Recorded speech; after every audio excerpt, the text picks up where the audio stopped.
ইতিহাসের পাতা উল্টালে এমন কিছু চরিত্রের দেখা মেলে যাদের নাম শুনলেই শিহরিত হয়ে ওঠে মন।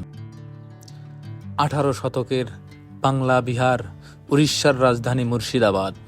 সেই মুর্শিদাবাদেরই এক নবাব কন্যা, যার নাম ইতিহাসের পাতায় এক রহস্যময় ও ভয়াবহ অধ্যায় হিসেবে চিহ্নিত হয়ে আছে, আজিমুন্নেছা বেগম।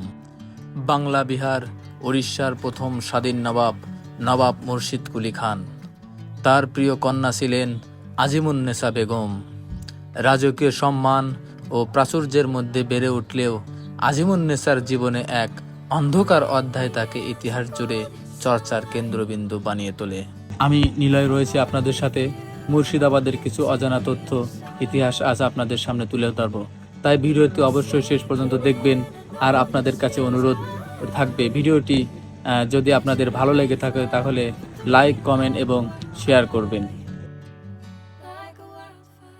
কথিত আছে এক কঠিন ও জটিল ব্যাধিতে আক্রান্ত হয়েছিলেন এই নবাব কন্যা। লোকমুখে প্রচলিত গল্প অনুযায়ী আজিমুন্নেছার রোগ নিরাময়ের জন্য তৎকালীন রাজবৈদ্য এক অদ্ভুত ও বীভৎস বিধান দেন। তাকে প্রতিদিন কচি শিশুর কলিজা দিয়ে তৈরি ওষুধ খাওয়ার পরামর্শ দেওয়া হয়। জনশ্রুতি বলে, রোগ থেকে মুক্তি পেতে নবাব কন্যা এই কাজ শুরু করেন। কিন্তু পরবর্তীতে রোগ ভালো হয়ে গেলেও শিশু হত্যা ও কলিজা খাওয়ার এই অভ্যাসে তিনি অভ্যস্ত হয়ে পড়েন। মেয়ের এই নৃশংস অপরাধ যখন নবাব মুর্শিদ কুলি খানের কানে পৌঁছায়, তখন তিনি প্রজা ও ইতিহাসের সামনে এক কঠোর সিদ্ধান্ত নেয়। লোককাহিনী মতে তিনি নিজ কন্যাকে জীবন্ত কবর দেওয়ার নির্দেশ দেন। তবে ঐতিহাসিক সত্য ভিন্ন। আজিমুন্নেছা বেগমকে আজিমুন্নেছা মসজিদের প্রবেশপথের ঠিক নিচে সমাহিত করা হয়, যাতে মসজিদে আসা প্রতিটা নামাজির পায়ের ধুলা তার কবরে পড়ে এবং তার পাপের প্রায়শ্চিত্ত হয়। আজিমুন্নেছার এই ঘটনা কি শুধুই একটি কুসংস্কার, লোকগাথা, নাকি এর পেছনে লুকিয়ে আছে কোনো রাজনৈতিক চক্রান্ত?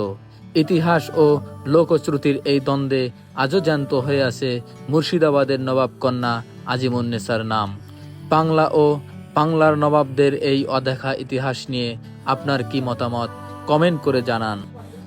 আপনাদের উৎসাহ পেলে এমন আরও অজানা ইতিহাসের ভিডিও নিয়ে আসব ইনসাইড স্টোরি থেকে। আমাদের ফেসবুক পেজ ফলো করুন ইতিহাসের অন্যান্য সব ভিডিও দেখার জন্য।